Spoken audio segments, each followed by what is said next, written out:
Have you ever noticed that some people with ADHD seem to be able to control their symptoms better in some situations than in others?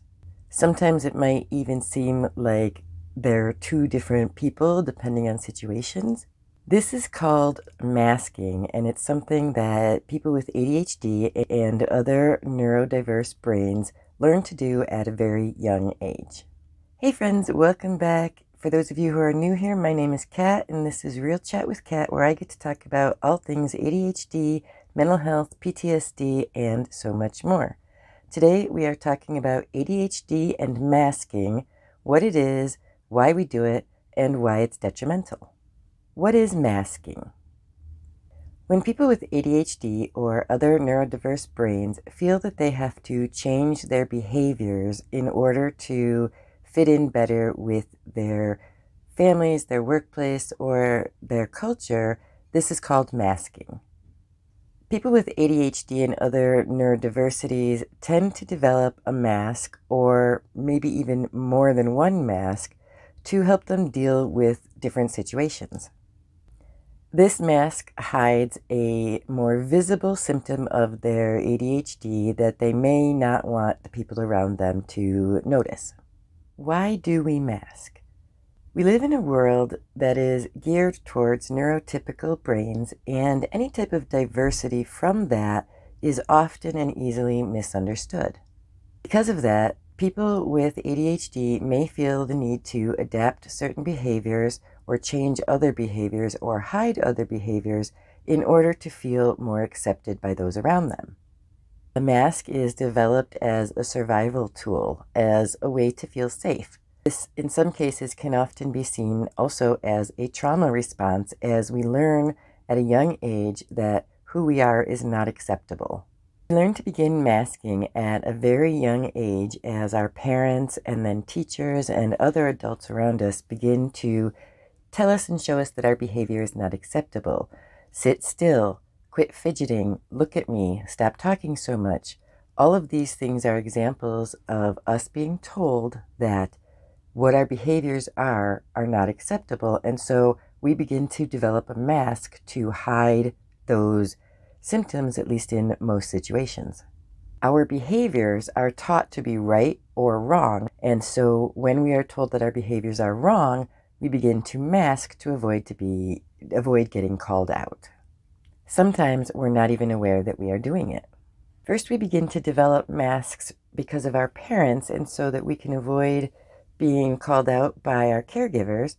As we grow, we mask even further to have success at school, to please our teachers, to avoid bullies, and to join social clubs. Then into adulthood, we continue to mask so that we appear to be grown-ups, so that we can get jobs and project successful people. There are many different ways people mask and reasons that people feel that they need to mask. They may work very hard to control things like legs bouncing, fidgeting, vocal tics, learn to curb some behaviors so that they aren't seen as annoying. To deal with certain social situations, we may begin to mimic other people and their facial expressions. They may try to ignore a sensory issue that is stressing them out so as not to appear weird. We start fibbing to avoid telling people the real reasons we didn't get things done. We start making changes to our body languages. We start to avoid making commitments and learn a whole bunch of other unhealthy coping mechanisms due to masking. So you might be listening and thinking, well, trying to fit in isn't a bad thing, and trying not to be annoying isn't a bad thing, right? So why is masking so negative? One big thing is that some people learn to mask so well that their ADHD goes undiagnosed or is misdiagnosed well into adulthood, causing problems that could have been worked on years ago. However, their symptoms weren't picked up on because they had become so good at masking. Another reason is that it is considered negative is because it can be exhausting. People with ADHD can be spending so much time focused on their behaviors, curbing their behaviors, mimicking other people's behaviors, that they miss the important things going on around them. Masking is linked to physical and emotional exhaustion, and it is also linked to anxiety, negative self-esteem, and increased risk of self-unaliving behaviors.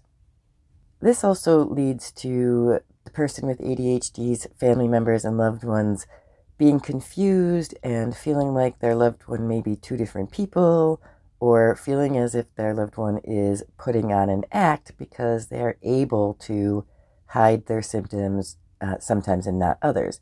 And this is partially true. They are acting, but it's only because they don't feel safe in the environment that they're in to allow themselves not to mask. So that is a little bit about ADHD masking, what it is, why we do it, and why it's considered negative. I am going to do a future video about how we can help people feel like they don't need to mask, as well as a future video about how to feel comfortable if you have ADHD, lowering those masks a little bit. I hope you found this video enjoyable. If you did and gave it a thumbs up, that would help me out a lot. If you want to make sure you don't miss any of those future videos, make sure you hit the subscribe and follow button. And as always, if you have comments for me, suggestions of topics you'd like me to cover, please drop me some comments. I would love to hear from you. I hope that you had a wonderful Valentine's Day and have a wonderful weekend coming up. And I look forward to talking to you next Thursday.